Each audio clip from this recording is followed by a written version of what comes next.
Syria में जब से एचटीएस विद्रोहियों ने असद सरकार को सत्ता से बेदखल किया, तब से सीरिया पर दुनिया भर की ताकतों ने अपनी नजर गड़ा ली है। इस कड़ी में अब इजरायल भी पूरी ताकत से कूद पड़ा है। ये हम नहीं बल्कि इजरायल सरकार के हालिया कदमों से जाहिर होता है। दरअसल इजरायल ने सीरिया के कब्जे वाले गोलान हाइट्स में बस्तियों को बनाने की योजना को हरी झंडी दिखाई है। न्यूज एजेंसी सिन्हुआ के मुताबिक करीब $11 मिलियन यानी 93.31 करोड़ रुपए की योजना को नेतन्याहू कैबिनेट की ओर से मंजूरी मिली है।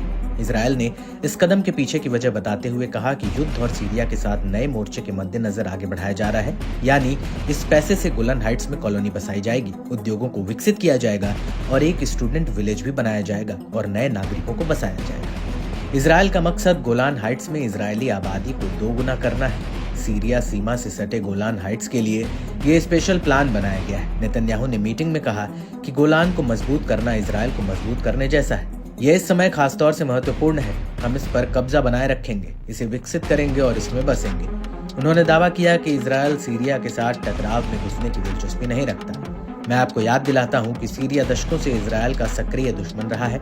सीरिया ने अपने इलाके से इजरायल विरोधी गतिविधियों को अंजाम दिया था। दरअसल असद शासन के गिरने के बाद इजरायली सेना ने सीरिया के हिस्से वाले बफर जोन और माउंट हरमोन पर कब्जा जमाया था। इजरायल ने पहले तो इसे हालात सुधरने तक अपने कब्जे में रखने की बात कही थी, मगर अब इजरायल के सुर बदलते दिख रहे हैं। इजरायली पीएम ने तो यहाँ तक कह दिया कि अगर असद सरकार के तख्ता पलट के साथ ही इजरायल सीरिया के साथ हुए 1974 के समझौते को मानने वाला नहीं है। इससे साफ जाहिर होता है कि इजरायली सेना सीरिया के गोलान हाइट्स पर अपना पूरा कब्जा लंबे समय तक बरकरार करने के इरादे से तैनात हुई है।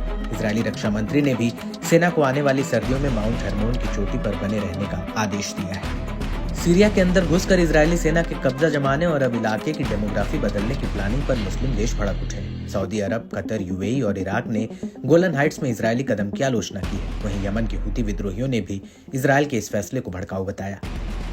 सऊदी अरब ने कब्जे वाले गोलान हाइट्स की आबादी को दोगुना करने की इजरायली मंशा की निंदा की। सऊदी अरब के विदेश मंत्रालय ने इसे सीरिया में इजरायल की तोड़फोड़ बताया। वहीं यूएई के विदेश मंत्रालय ने भी इजरायल की विस्तारवादी योजना को आड़े हाथ लिया। कतर ने इसे इजरायल की अवसरवादी योजना बताया। साथ ही अंतर्राष्ट्रीय समुदाय से अपील की कि वह सीरियाई इलाके में इजरायल के हमले को रोकने के लिए कदम उठाए। बता दें कि सीरिया की राजधानी पर विद्रोहियों के हमले के बाद इजरायल ने कई रणनीतिक साइटों और सैन्य ढांचों को तबाह किया। इजरायल ने दावा किया था कि विद्रोही गुटों के हाथों से हथियार न लग पाए, इसलिए ऐसा किया गया। लेबनानी मीडिया आउटलेट अल मयादीन ने बताया कि इजरायली सेना ने सीरिया के एयर डिफेंस सिस्टम को पूरी तरह से तबाह कर दिया, जिससे जाहिर होता है कि इजरायल न सिर्फ सीरिया के सामरिक हथियारों के भंडार को बल्कि मध्यम स्तर के भंडारों को भी निशाना बना रहा है। ऐसे में आने वाले दिनों में ये देखना काफी अहम रहेगा कि एचटीएस गुट इजरायल के इस कदम पर क्या रुख अपनाता है।